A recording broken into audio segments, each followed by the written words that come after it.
Good morning, everybody. Thank you so much for tuning into my first episode today of the Video Lowdown. It's the power of video in a vodcast. I am so excited to get this going today. It's been in the works for a couple of weeks. We've got a fantastic guest joining us today, who's just waiting in the green room, as we like to call it. Just one or two really quick housekeeping things today. By all means, if you're liking what you're seeing, please do share the link around. Obviously, it helps out the show and helps the guest as well to reach new networks. And also, there is a chat box on the screen. So if you're watching live, please do leave questions, comments, and at the end, if we've got any juicy ones, I'll go through them with Martyn, and Martyn can give us some answers to some of your questions. We've got about 30 minutes to get through. So our guest today is called Martyn Spendlove. Now, he believes in the creative rebellion, which is a really interesting topic, an interesting theme. I'm sure he's going to tell us more about it later on. He's a learning and development professional. Let's not waste any more time. Martyn, how are you doing today? I'm good. Yeah, I'm all right. Thank you, Jamie. And you said I was in the green room, but it's gone a bit blue. I don't know if that's technical. I mean, digital, the virtual green room, we'll call it. Yeah, it's the virtual green room. Yeah. I got you. Yeah, I'm good. How are you? Yeah, really good. Thanks, Martyn. Thank you for joining me today on this on the debut episode. I'm really excited to talk to you. We've obviously worked together a little bit in the past, trained together a little bit in the past. So we've we meet at quite a few different crossroads in life. I'm really excited to find out today a little bit about. Back, doesn't it? Exactly, it surely does, mate. It surely does. I'm really excited today to talk to you about video. The power of video and how you're using video in the learning and development field. Obviously, as a result of the current situation, you've made some changes, you've implemented some new cool things. Talk to us a little bit about who you are, what you do, what does learning and development mean in this kind of modern world? Yeah, great questions. Where do I start? So, yes, I've worked in learning and development for the past 11 years, and I started with long-term unemployed people. I didn't really know that I could train people until I jumped in and started training people. And I've worked for the NHS, I worked for the corporate sector, I've worked in Travis Perkins, and I've just finished working for a company called Cordant Group, who deliver facility services, security, recruitment services all around the country, and actually as far reaching as Australia. Learning and development for me it's not about giving learning to people, it's helping people to understand where they can find learning from, and I think the more that becomes digital, it's helping people to find where they can access learning more effectively. We talk about just-in-time learning, and that means that people have access to what they need when they need it in order to pick up the tools and skills that they require. So it's quite broad. It's not just standing in the classroom delivering learning to people like the old days. We thought that was the best way to deliver training. It's not anymore. And it does have value though, right? There is still stuff. Absolutely. Yeah, absolutely still has value. I think it's important to engage groups of people and bring them together to share learning with each other in the real world. Sure. But I think there's also a massive opportunity for digital learning to give people what they need when they need it. Absolutely. So I think that's really, really interesting. And you talk a lot about, obviously I'm in the events world as a video producer, and face-to-face is the bread and butter. So we're now moving in the direction of virtual. And so it's completely understandable that, especially during this challenging time where we're only forced to meet virtually through video, through phone, through this digital connection, we need to retain that human connection somehow. And I think that the stuff that you're venturing into now with this whole creative rebellion thing, I think is flipping some of those ideas on its head in a really cool way. So talk to me a little bit about believing in the creative rebellion. What does it mean? It sounds so cool. It sounds like a strapline for for some sort of futuristic film. Talk to me a little bit about that. It does, doesn't it? I want to say it's, first of all, it sounds gimmicky. And I thought it was at first, and I almost dismissed the idea that my new business would be called Rebellious Learning and Development, because I wanted to go for something disruptive. And I thought disruptive learning and development is, yes, we can deliver programs of learning that disrupt people's ways of thinking. But where does it start before that? And I thought, well, it has to start with the choice to rebel against what you already know. And that's where I got the idea of this creative rebellion. I looked into who's doing it at the moment, and I've seen some great articles that talk about this being creatively rebellious. So think of anyone who has achieved something great in life. Think of somebody who's invented something that has changed the world. They would have rebelled against the old ways in order to create the new. So it's not a new concept. It's not new at all. I've taken that idea of adjusting my way of thinking and not settling for the way that I think right now, and thinking, well, how can I think differently in order that I can create something that has something slightly different attached to it. At its heart, making people think differently, or encouraging, because I can't make people do anything, encouraging people to think differently about the way they learn at work, whether it be that they access something digital, whether it be that they come to a classroom-based session, whether it be that they read something and learn from that, whether it be that they go and watch somebody else do something because it teaches them how to be different. That's, to me, creative rebellion. It's those people who do something that's completely out of their own comfort zone, to think in a different way and behave in a way that is creative and perhaps artistic and completely innovative. Yeah, I think that sounds fantastic, Martyn. And you could argue really that the word disruptive is perhaps not as disruptive as it was like 5 years ago, maybe. There's lots of people that are using that word. So you've kind of created this, you've kind of come up with this creative solution around that word without using the word disruptive. You're actively doing that, but not using that word. That's really fascinating. So you've got a really rich history in learning and development. You're obviously, clearly passionate about it. Obviously, my passion is video. I absolutely love video. So I want to start talking video with you. I want to talk about it, get into the meat of it.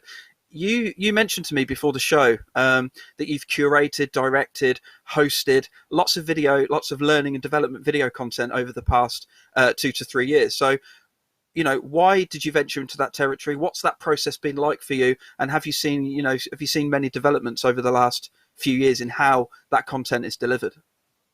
Oh, that's interesting. It's having to adapt to the fact that learning and development professionals can't be everywhere. We can design materials and we can send them out to people, but how do we know that people are truly learning from them and giving their business value through changing behavior? That's what learning and development professionals should be doing. I'm sure that anybody watching this who is in learning and development, if any of my colleagues are watching this, they will agree that learning and development can't just be delivering learning and then leaving at the end of the day. It has to be, what kind of value have we given the person and also the business they're working for? Has it increased their ability to be more productive? Has it made them more satisfied in the work that they're doing?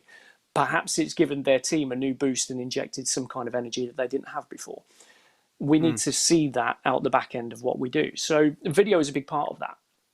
And you probably remember, video has been in learning all the time, ever since I was a kid, at least. Sitting in the classroom, in the science room, they wheel out that overhead projector and they put the things on there. But they've also got that big trolley with a massive telly on it.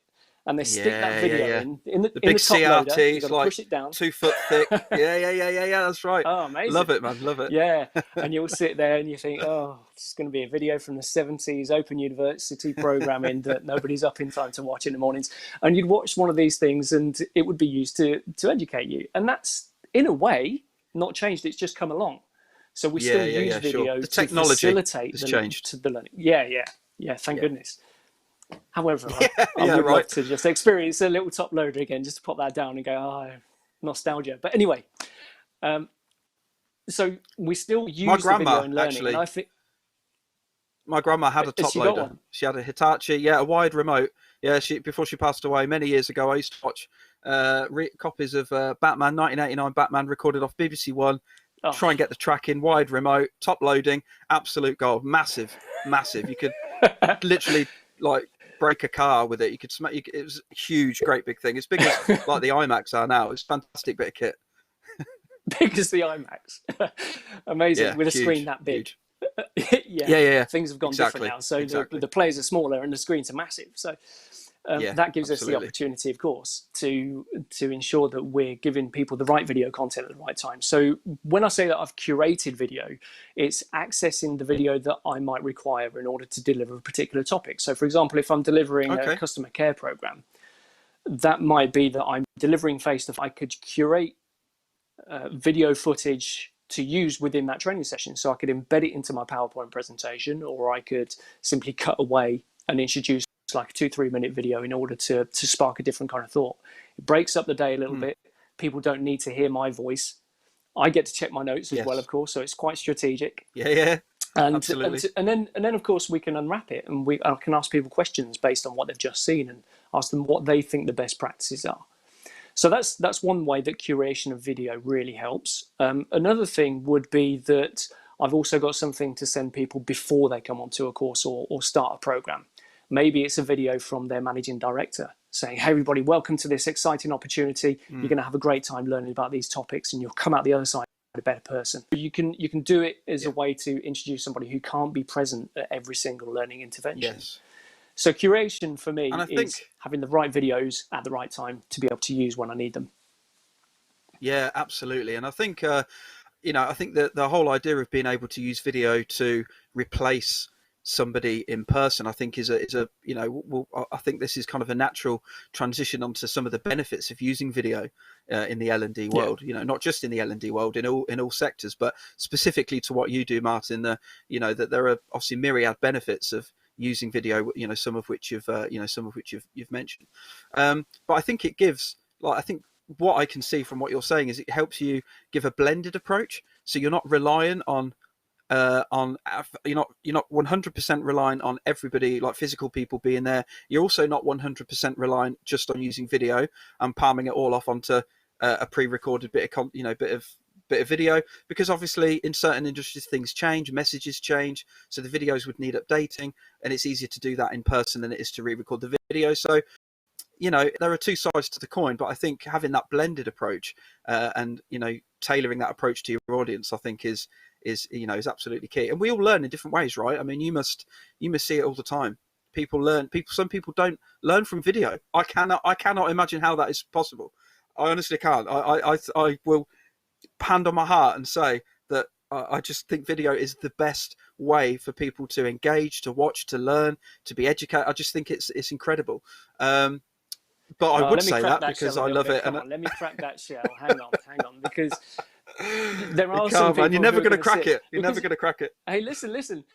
Videos, if video doesn't give people something to interact with, then it can be quite a passive way of learning, can't it? So you sit and watch the video and you get the information, you maybe make some notes and stuff like that, but you can't interact with the video. So it's not the most powerful way to get learning to happen within a person. So fair point. I'd like to ask you, so for somebody who says, oh, I can't learn through video, why do you think that person might not be able to? That's a good question. I mean, maybe I was just being devil's advocate because I think everybody can learn through video. So maybe I was just saying that some people say they can't learn through video, but I don't know why they wouldn't be able to, because I think video and it goes back to, as you said, the early videos watching in the 70s of in school, but then you go back to early film and early cinema. Like people react and engage with moving image because of the emotion that it instills in people and the emotion that it invokes. So when you've got the moving image and the lighting mixed with the sound and the music and everything, I don't feel there's a more powerful medium than video and film in order to do that. But maybe specifically I'm talking about entertainment. So when you're talking about learning, I appreciate what you're saying in that trying to get people to engage and bite that bit of content, which is where maybe that blended approach comes in.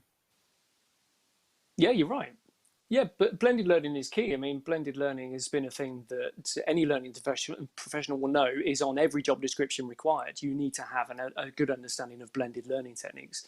And where video comes in with that is it could be that somebody sent a video and it's, for example, the big thing that came up a couple of years ago was GDPR. So one of the quick things to do in order to help people to understand GDPR more effectively was to send out a mass video to everybody in the business, get people to watch the video and understand a little bit about GDPR. Did that mean that people watched that video and understood the responsibilities around GDPR? In my experience, people have said not fully. No, they got some ideas and they kind of understood it, but they didn't know what their responsibilities are. So there were gaps.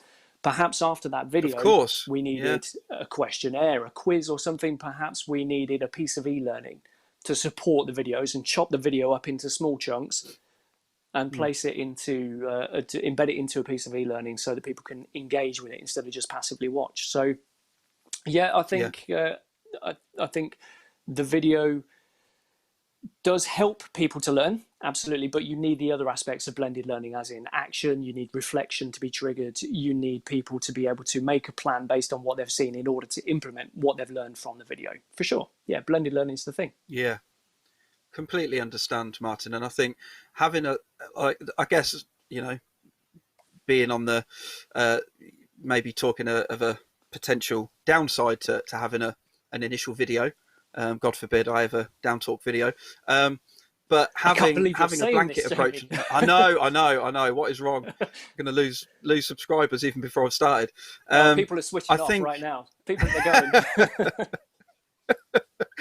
I think actually creating that, you know, using GDPR as the example, having that initial video actually is a blanket approach to get the facts out to people. But really what it doesn't do for the people watching it is give them information on their own personal circumstance. So that's what you're saying, isn't it? Is that initial video is good for information, and people may engage with it because it might be animated, have cool music, or it will get the message of what GDPR is. But then afterwards, people are left with, well, how does that apply to me? How can I take these guidelines and rules and apply what I do? I think that what you're saying then is, well, having that follow-up procedure as part of that learning and development process, following up with them in order to, you know, find out their specific requirements and wants is important. So yeah, I hear you. Yeah, I hear definitely. you. I think creating personal impact helps do that. Yes, absolutely. Just agree. before we proceed, so one thing that I used video for way back. When I say way back, I'm not that old. Can't be way back. You don't look it. It was about 7 years ago. Oh my God, it was about 7 years. When I worked for the NHS, I was responsible for working on a fire safety course, which was going to be an hour long, and we were to roll it out face to face, make everybody compliant with the fire awareness, because it needed to be something that we saw people attend across the sites around Northamptonshire. And when we looked at this course that existed, it was a good course and everything, but it taught people how to make a fire, as in it had the fire triangle in there and it had all the elements that you require in order to create and put out a fire. But that's not what we wanted people to do. We wanted people to recognize that there was a fire, raise the alarm, leave the building. So how did we get people to do that? Well, we used video to spark it all off, to create personal impact, to get them to feel something emotionally before we went into how to ensure that they can safely evacuate a building. The way we did that was by quite savagely showing the football stadium fire, Bradford City FC, 1985. Yeah. So we showed the footage from that, which perfectly demonstrates the horrific intensity in which a fire can spread and the impact that it has on people if they go and look at the fire as opposed to get away from the fire. What that then led to, over 7 or 8 minutes of video, it made people feel emotionally connected to the result that fire can have on people. They started sharing stories within an hour. They started to think differently about the way they would approach a fire. They wouldn't, now they're not saying, I'd get the fire extinguisher and put it out. What they're now saying is, I know where my alarm points is. I know my evacuation route and what I need to do. Fantastic. And you've just explained there, which is in the video world, as a video producer, we tend to do a lot, is start with the goal first. So obviously you will do that all the time in learning and development, but what is the actual goal, and then work backwards, and how are you going to hook people in, and how are you going to get them to bite on that bit of content? I'm really enjoying talking to you, Martyn, so far. We're 20 minutes in already. We've got 10 minutes left. Thank you for all those people that are watching. I know it's going so quickly.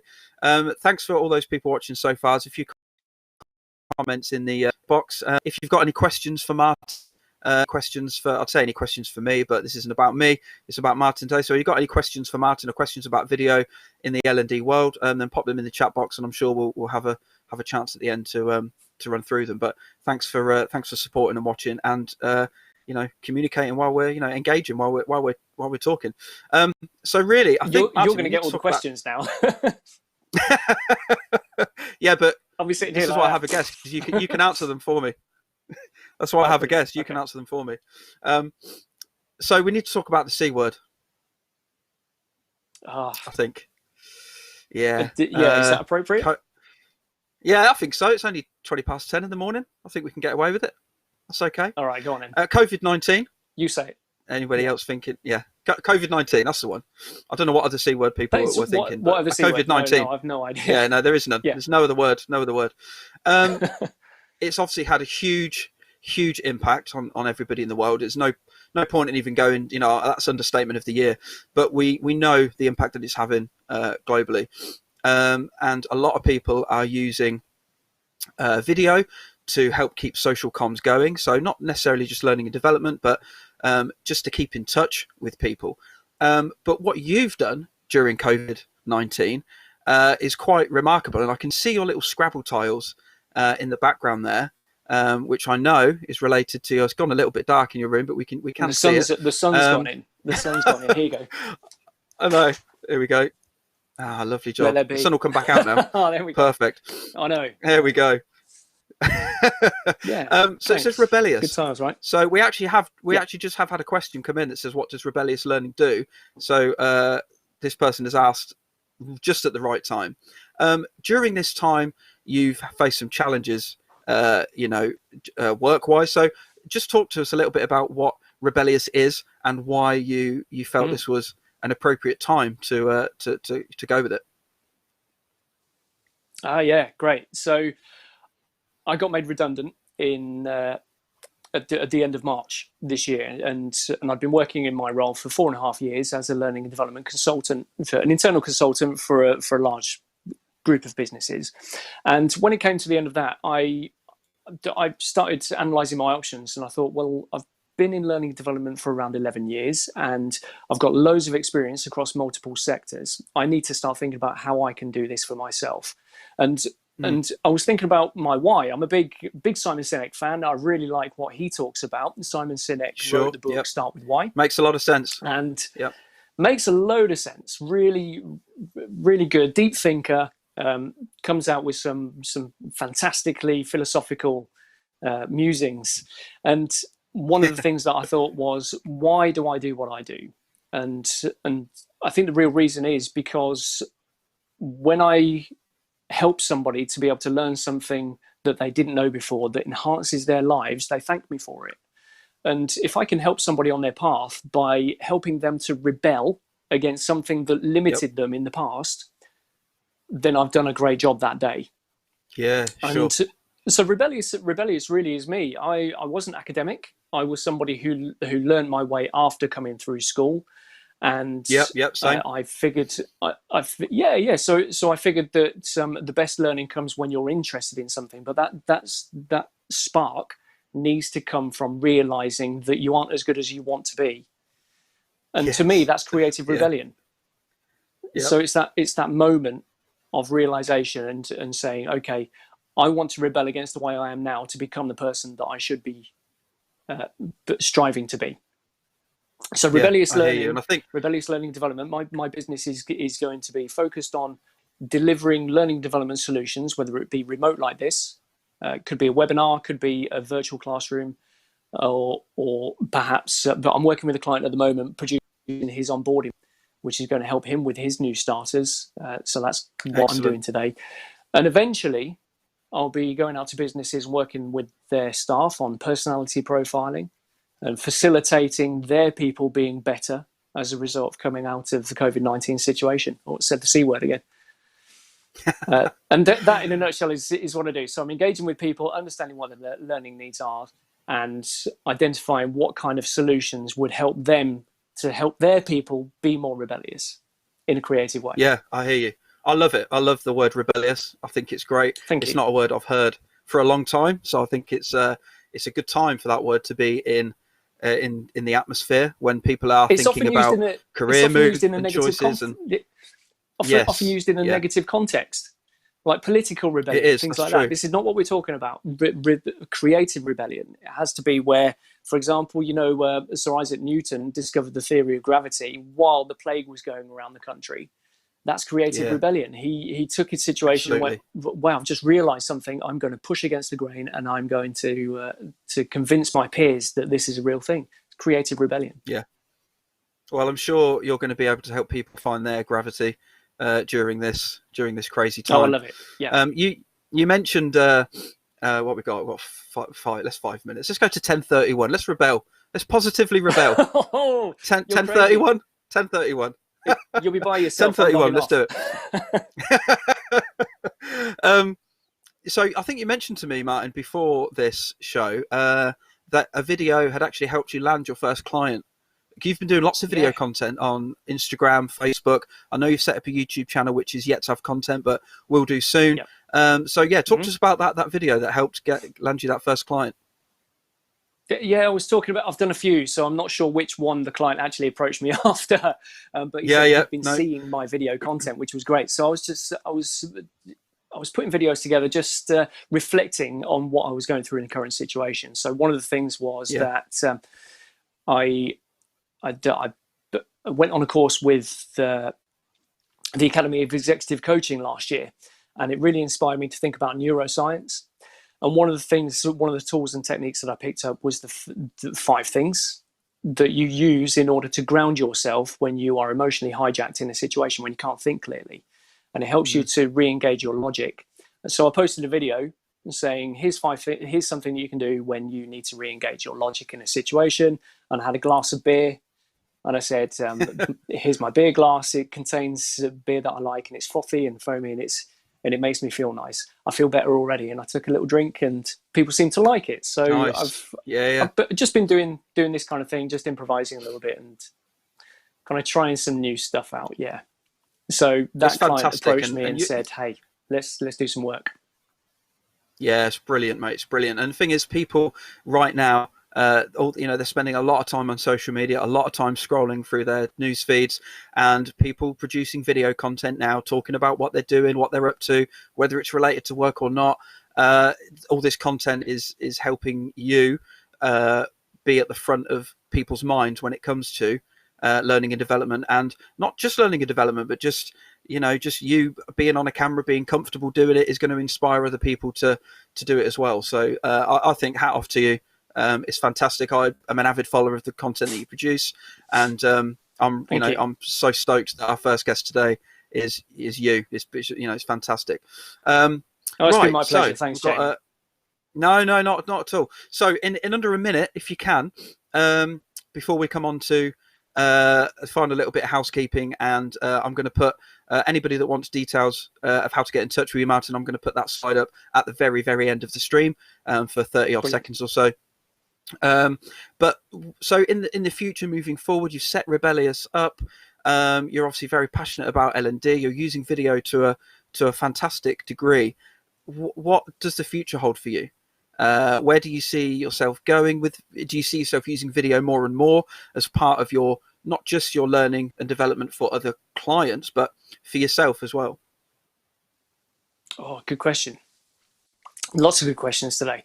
Okay, so where do I see myself going? I see myself engaging with clients from all walks of life. So it could be a small business who have a handful of staff locally who want to be able to improve their ability to provide customer care.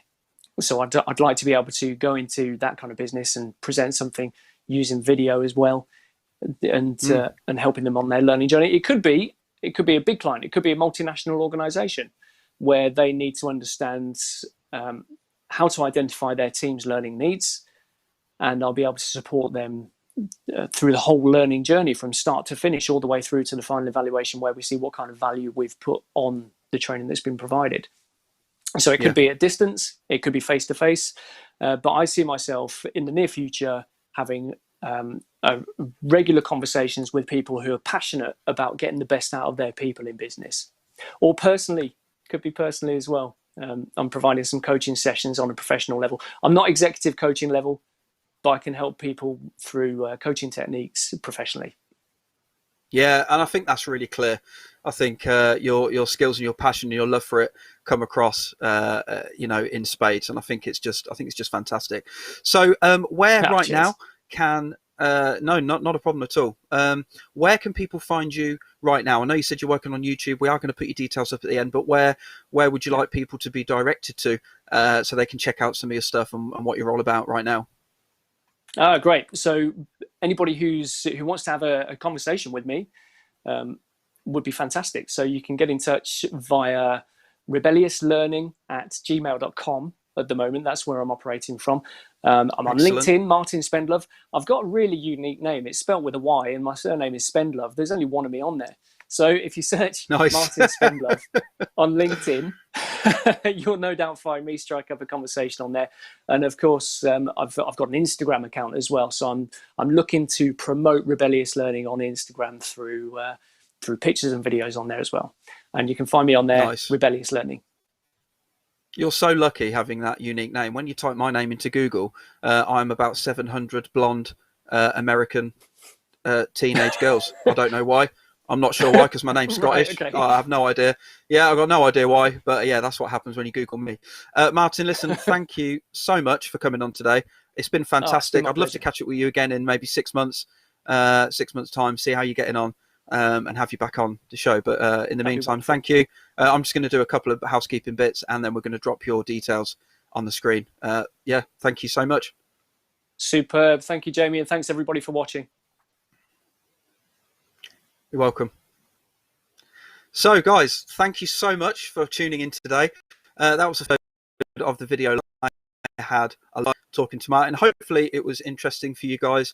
You found something to take away, or it was just an interesting half an hour with a cup of coffee and a little bit of time away from the crazy kids. So, please subscribe to the channel. It really helps with me, getting this video podcast out to other people. Also, if you stay subscribed and you click the little bell icon for notifications, it means that you'll be alerted of the next episode. There's going to be an episode every Wednesday at 10. Most of them will be live streams. Some will be pre-records. But yeah, you can check it out from my channel and also on my website, jamieray.co.uk. There's a little bit more information on there as well. So, thank you so much. Hopefully you're going to tune in again next week. Any feedback, any comments, would really greatly appreciate it. Most people know where to get me. On top right there with Jamie Ray Video. So Jamie Ray Video is my social handle across all platforms. So you can find me, hopefully, and not one of those 20-something-year-old teenage girls from America. I've no idea. Thank you, guys. Hope to catch up with you soon. And I'm going to drop Martyn's details now onto the screen. One final thing real quick. I know we're going over, sorry. This show today has been produced by a guy called Martyn Steed. He's a really good friend of mine. He's a live stream professional, live stream expert, and he's put this show together for me. He's been doing the transitions, cutting to and from, the introduction, the outro, which is going to happen shortly. So if you've got any, his details will be on the next slide. If you're interested in streaming yourself, creating a video podcast, or you've got any, kind of live streaming needs, Martyn's your man. Anyway, I'll take it over to Martyn to pop the next slide, and I'll see you next week. Thank you.